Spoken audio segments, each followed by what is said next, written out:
Right now, let's go to Newsy National correspondent John Moan. He's in Uvalde tonight. John, the first question is always why? And in this case, why a school, second, third, fourth graders, pure innocence in a school at this grade? I understand you've talked to some neighbors who live around the school. What they say?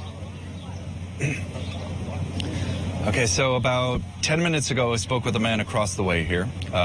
Says he knows this suspect's grandmother, who police say he shot. Said he knew her from, family connections. He described a scene in which this young man, 18 years old, was reportedly, according to this neighbor, his name is Eduardo, I just spoke with Eduardo Trinidad. He said that the suspect was angry that he did not graduate. And he got into an argument with the grandmother, and she was screaming, "He shot me, he shot me," and then got in the zoomed down the street. There was some kind of crash, according to Mr. Trinidad. The suspect got out. He had two weapons and then started engaging gunfire. From that point on, apparently, according to Mr. Trinidad, the suspect walks into the school, and unfortunately, the rest is history. I've also spoken to other neighbors around the corner here who have school-age children like ourselves. Again, 2 days away from summer break for my son, 2 days away from summer break for the 600 children that go to this elementary school. Again, a school which my son very well could have attended had we lived in Uvalde.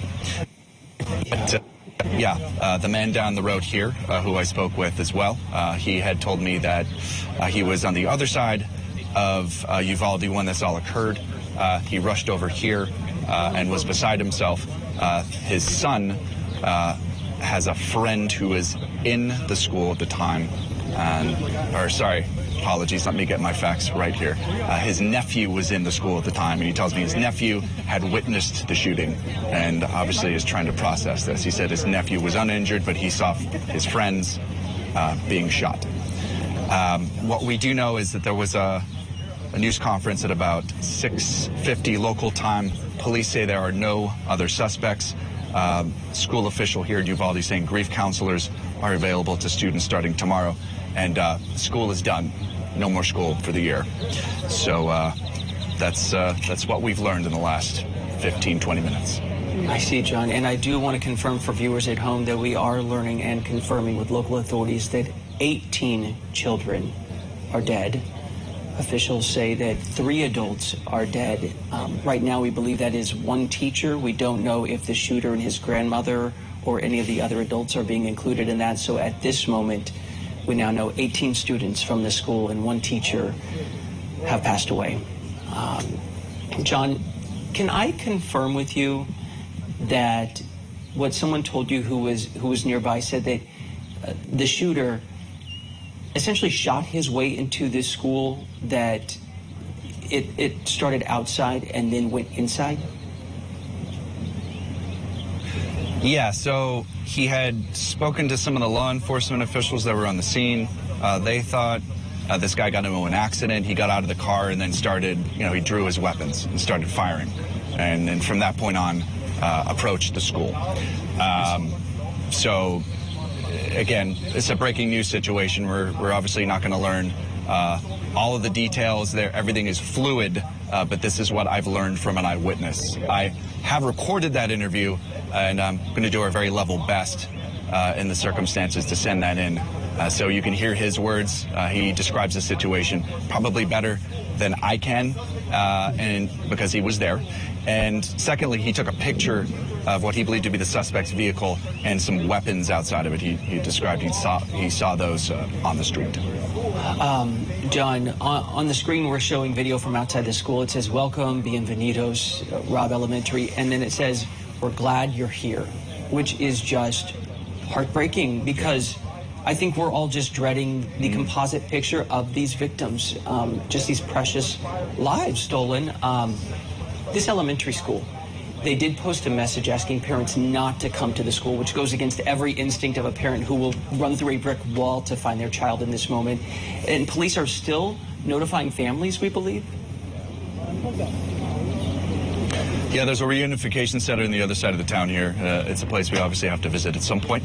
And that's where I believe most of this activity is being facilitated. What I can tell you is right before our live shot, I saw a hearse pulling in. Again, this happened so recently. They're obviously still processing things, and they are still they're still evaluating the scene, and there's still victims in there. So again, it's very all hard to take in. Just to give some personal perspective, unfortunately, I've covered way too many of these things, and you can feel the gravity in a town like Uvalde when a tragedy like this happens. Regardless of the weather right now, it feels like there is a giant dark cloud over the city, and that is a cloud of grief. One more thing, John, if we could just take one more moment. Summer break was about to start on Thursday. And these are the special moments that kids look forward to all year long, that parents hear about and you plan for, the field day and the concert and the class parties. Have you heard from anyone else at the scene or any more from the community? Because, what happened and the suspect and the laws and the guns are important, but the people are the most important. Yeah, again, the neighbor that I spoke with, he lives like in that direction where I'm talking to you. He went to this elementary school, so having a casual conversation with him outside, he was visibly affected. He was talking about, this is the time when the children are looking forward to this time of year, right? Because it's the end of the school year, and we've got a little bit of freedom for the summer. Everybody here is in shock, as would be the case if this happened in any community. Again, we've had recent situations like this in Texas, and I guess the question is we'll see what happens next in terms of the people we elect and put in charge of the state, how they approach the situation, because all eyes will be on them. John Moon in Uvalde, Texas tonight. Thank you. Please keep us updated.